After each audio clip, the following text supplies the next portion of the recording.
এই দুনিয়ার পুরো জীবনটা এটা হচ্ছে লালসাময় একটা জীবন। লোভ, মরিচিকা, মায়াজাল, এই মায়াজালে আমরা আটকে আছি। ফলে মৃত্যুর কথা আমরা ভুলে গিয়েছি। পাগলের মতো ছুটছি, আরো টাকা লাগবে, আরো খ্যাতি লাগবে, আরো যশ লাগবে, আরো দাপট লাগবে। আমার এত টাকা দিয়ে কি হবে? এত সম্পদ দিয়ে কি হবে? এত ব্যস্ততা দিয়ে কি হবে তোমার? স্টপ, থামুন, অনেক হয়েছে। আন্না, থামুন, take a rest, take a breath and think about death. Think that you have to go back to your Lord. একটু বসেন না, একটু ভাবেন যে আমাকে চলে যেতে হবে, চলে যেতে হবে। এই কোলাহল, এই ব্যস্ততা, এগুলো থাকবে, থাকবো না আমি। সাইয়েদনা ওমর ফারুক বলেছেন, মুতু ক্বাবলা আন তামুতু, মরার আগে একবার মরো। হাসিবু ক্বাবলা আন তুহাসাবু আলাইকুম, তোমার হিসাব নেওয়ার আগে তুমি একবার নিজের হিসাবটা করো না। কাগজ বের করে একটু লিখো না কি কি ভালো কাজ করছিলা, যেগুলো দিয়ে নাজাতের ওসিলা হতে পারে। 1 2 3, আর কি কি আকাম কুকাম করছো দেখো না, লিখে দেখো তোমার অবস্থাটা কি। মরার আগে একবার মরো। মরার আগে খাটের মধ্যে শুয়ে শটান করে চোখ বন্ধ করে একবার মরার ভান করে দেখেন কেমন লাগে। চোখটা বন্ধ করেন আর ভাবেন আপনি নাই, কি কি হতে পারে ভাবেন। আপনার ছেলে মেয়েরা কান্না জুড়ে দিবে, আপনার প্রাণের স্ত্রী বিলাপ শুরু করে দিবে, বন্ধু বান্ধবের চিৎকার আর মাতম, স্থানীয় এলাকার মসজিদে ঘোষণা, অমুক এলাকার নিবাসী অমুক ভাই অমুকের ছেলে অমুক দুনিয়ায় নাই। সব আত্মীয়রা চলে আসবে, ফেসবুকে স্ট্যাটাস দেয়া হবে, সবাই সবাইকে জানাবে বিকাল 4টায় অমুক হাই স্কুল ময়দানে আপনার জানাজা। ছুটে আসবে, সবাই ছুটে আসবে আপনাকে শেষ বিদায় দিতে, গুড বাই জানানোর জন্য, আল ওয়াদা, বিদায় জানাতে আসবে সবাই। 4 তাকবীর দিয়ে আপনার জানাজা হবে, অশ্রুসিক্ত জানাজায় আপনার বিদায় হবে। কাঠের খাটিয়ার মধ্যে করে কাঁধে তুলে আপনারে কবরে নেওয়া হবে। আগে থেকে খুঁড়ে রাখা কবরটার মধ্যে আপনারে বিছিয়ে দেয়া হবে। বাঁশের কচি দিয়ে তার উপরে মাটির চাপা দিয়ে সব চলে যাবে। ভাবেন না একবার চোখ বন্ধ করে, this is the circle of life, this is the nature of life. এটা সবার হবে, আমার হবে, আপনার হবে। এত মায়া, এত ভালোবাসা কই যাবে? কেউ থাকবে না, সবাই আপনার অন্ধকার কবরে রেখে দিয়ে চলে আসবে। উপরে বাঁশের কঞ্চি, তার উপরে মাটির চাপা, অন্ধকার আর অন্ধকার। এই অন্ধকার যেন শেষ হতে চায় না, শুধুই অন্ধকার, ঠিক কিনা? এজন্য আমাদের চলে যেতে হবে। দাদা গেল, চাচা গেল, মামা গেল, আমাদেরকেও যেতে হবে, জোরে কোন ঠিক কিনা? একদিন মাটির ভেতরে হবে ঘরে মন আমার, কেন বন্ধ দালান ঘর, প্রাণ পাখি উড়ে যাবে পিঞ্জর ছেড়ে।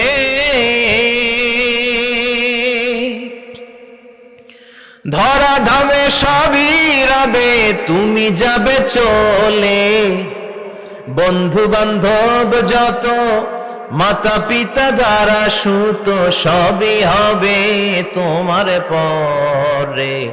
মন আমার কেন বন্ধ দালান ঘর, একদিন মাটির ভেতরে হবে ঘরে মন আমার, কেন বন্ধ দালান ঘর, ঠিক কিনা? সব করে থাকবে, চলে যেতে হবে আমাদেরকে।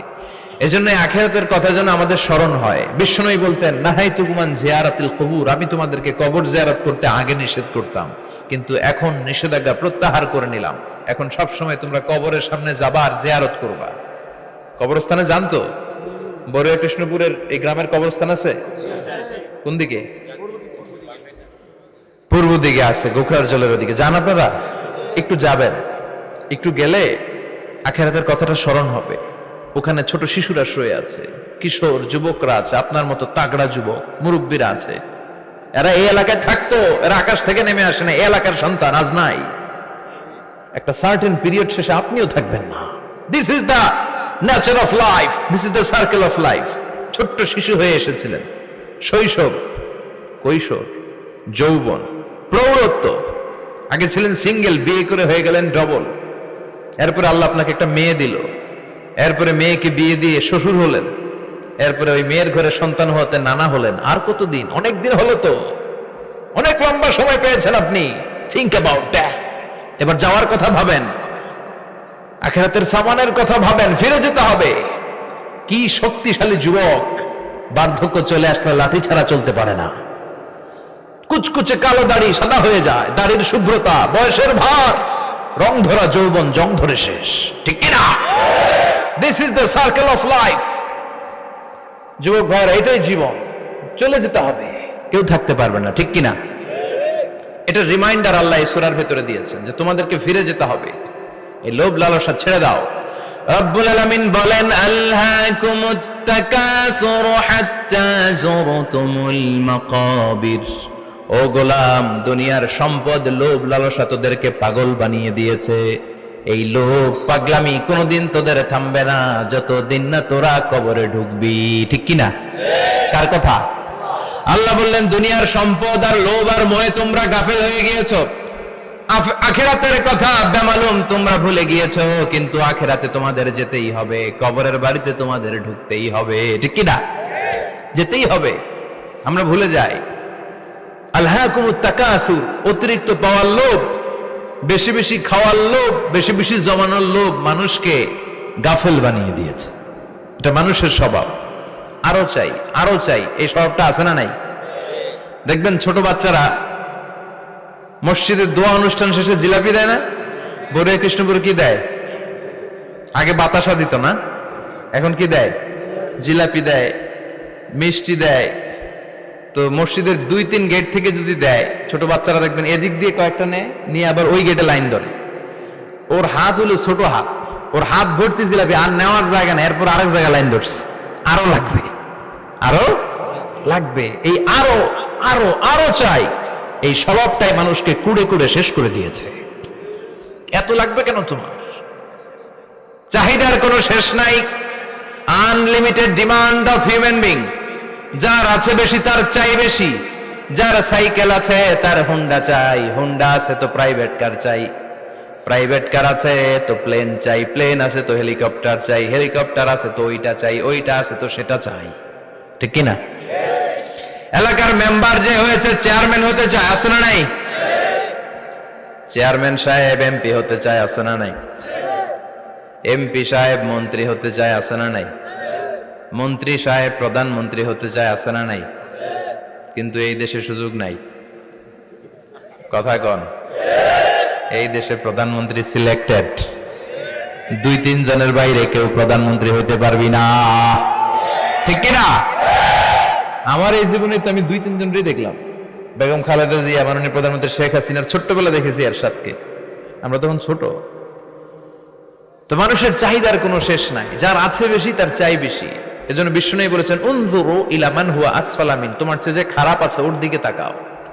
ওয়ালা তানজুর মান হুয়া আ'লা মিন, তোমার চেয়ে যে ভালো আছে ওর দিকে তাকায়ও না, তোমার চেয়ে যে খারাপ অবস্থানে আছে ওর দিকে তাকাও। অনেকে নিজের অবস্থান নিয়ে সুখী না, এরকম আছে না নাই? আল্লাহ আমার এটা দিল না রে, ওইটা দিল না রে, পাইলাম না রে, কিচ্ছু হয় না, কি করব জীবনে, হতাশ। আসলে আছে কিন্তু অনেক, কিন্তু শুকরিয়া নাই, ডাকাত, ঠিক কিনা? নিজের অবস্থান নিয়ে সুখী না, কিন্তু অনেক লোক আছে তারা আপনার অবস্থানে পৌঁছতে চায়। তাদের দিকে তাকিয়ে দেখেন, আপনি যে অবস্থানে আছেন এই অবস্থানে পৌঁছাটা অনেকের কাছে স্বপ্ন। তারা প্রতিনিয়ত সংগ্রাম আর স্ট্রাগল করে যাচ্ছে আপনার অবস্থানে পৌঁছতে, আর আপনি এটা নিয়ে সন্তুষ্ট না। শেখ সাদির নাম শুনেছেন? বালাগাল উলা কাশাফাত দুজা, এই কবিতাটার রচয়িতা ইরানের বিখ্যাত এক কবি। উনি একবার আর্থিক সমস্যার মধ্যে দিয়ে সময় কাটাচ্ছেন, টাকা নাই, পয়সা নাই, পায়ে দেওয়ার মতো জুতা নাই। উনি খুব দুঃখ পেলেন, হায় রে, আমি ইরানের এত বড় কবি, আমার পায়ে দেওয়ার মতো জুতা নাই। দুঃখ ভরা মন নিয়ে রাস্তায় হাঁটতে বেরোলেন। হাঁটতে হাঁটতে হঠাৎ দেখলেন একটা লোক শুয়ে শুয়ে কাঁদছে, ওই লোকটার 2টা পাই নাই, পাই নাই। উনি সেজদায় পড়ে গেলেন, আল্লাহর কাছে ক্ষমা চাইলেন, আল্লাহ অনেক দিয়েছো, শুকর আলহামদুলিল্লাহ। এজন্য যেই পরিস্থিতিতেই থাকি না কেন আমরা কি পড়বো? জোরে বলেন, কি পড়বো? এজন্য কানাতু মিনাল ইসলাম, অল্পে তুষ্ট থাকার নাম হলো ইসলাম। সম্পদ লাগবে কিন্তু সম্পদের পাহাড় লাগবে না, ঠিক কিনা? অল্প খান, অল্প পড়েন, অল্প জমান, অল্পের ভেতরে বরকত ঢুকাইয়া দিছে কে? দেখবেন যাদের সম্পদ অল্প তারা সুখী বেশি। জরিপে এটা দেখা গিয়েছে, অনেক সার্ভেতে এটা এসেছে, যারা সম্পদশালী এরা দুঃখী বেশি। এদের দুঃখ বেশি, টেনশন বেশি, খুব স্বাভাবিক। টাকা যার বেশি, রোগ তার বেশি। টাকা যার বেশি, টেনশন তার বেশি। টাকা যার বেশি, ঘরে শান্তি তার কম। আছে না নাই? ঘরের ভিতরে অশান্তি, ছেলে কথা শোনে না, ছেলে টানে গাঞ্জা, মেয়ে করে পরকিয়া। আছে না নাই? স্ত্রী কথা শোনে না, ভালোবাসা নাই, ঘরটা জাহান্নামের টুকরা। রোগ বালাই, এক একটা হসপিটাল বিল পরিশোধ করতে মাসে 5 লাখ 10 লাখ। আছে না নাই? কিছু খেতে পারে না, ডাক্তার একেবারে ডায়েট মেনু বেঁধে দিয়েছে। Diet, very diet menu. এটা এটা এটা এটা কিছুই খাবেন না, শুধু গরু খাবেন না, খাসি খাবেন না, চিংড়ি খাবেন না, খালি ঘাস খাবেন। ইচ্ছে মতো ঘাস খাবেন, মানে ঘাস জাতীয় যত আইটেম আছে সব খাবেন। শাক খাবেন, সবজি খাবেন, সালাদ খাবেন। গরু, চিংড়ি, মুরগি, গোশত, ইলিশ কিছু খেতে পারে না। তাহলে রোগ বেশি, খাওয়ার মজা নাই, ঘরে সাংসারিক শান্তি নাই, খালি ব্যারাম আর ব্যারাম। ঠিক কিনা? কিন্তু সম্পদের পাহাড় ঘটেছে। আর অল্প যারা খায়, অল্প পড়ে, রিক্সাওয়ালা, কুলিওয়ালা, অল্প বেতনের চাকরি, কিন্তু হক হালালি মেনে চলে, দেখবেন শান্তি আছে অনেক। হ্যাঁ, বাসা ভাড়া দেয়, ফ্যামিলি চালায়, বাচ্চাদের স্কুল বিল, এরপরও মাস শেষে 1-2 হাজার টাকা হাতে থেকে যায়। আর ওর প্রতি মাসে 10 কোটি টাকা ইনকাম, তারপরও ব্যাংকের ঋণ আছে না নাই? সুখ কারে বলে? কিভাবে আপনি সুখকে ডিফাইন করবেন? সুখ তো টাকায় কিনা যায় না। শান্তি টাকা দিয়ে হয় না, শান্তি দেওয়ার মালিক কে? শান্তি আছে অল্প খেয়ে শুকর করার মধ্যে, শান্তি আছে আলহামদুলিল্লাহর মধ্যে। চিল্লায় বলেন ঠিক কিনা? এজন্য অল্প খাবো, অল্প পড়বো, অল্প জামাবো, অল্পের ভেতরে বরকত দিয়েছে কে? দেখেন, ধনী ভাইরা খেতে পারে না, কিন্তু রিক্সাওয়ালার কি সমস্যা হয়? রিক্সাওয়ালারা সব খেতে পারে। কুলিওয়ালা, দিন মজুর, এরা একেবারে স্লিম, সুঠাম দেহি, মেদহীন পেট, পেটে কোনো মেদ নাই, ভুড়ি নাই। আর কোটিপতিদের মেদ আছে না নাই? এত বড় বড় পেট। ঠিক কিনা? আমাদেরও পেট আছে, তবে হালাল পেট। এটা হারাম টাকা দিয়ে এই ভুড়ি বানাই নাই আমরা। চিল্লায় বলেন ঠিক কিনা? রিক্সাওয়ালা, কুলিওয়ালা নিজেও নামাজ পড়ে, বউ নামাজ পড়ে, বাচ্চাটাও নামাজ পড়ে, রিক্সা চালায় আর জিকির করে লা ইলাহা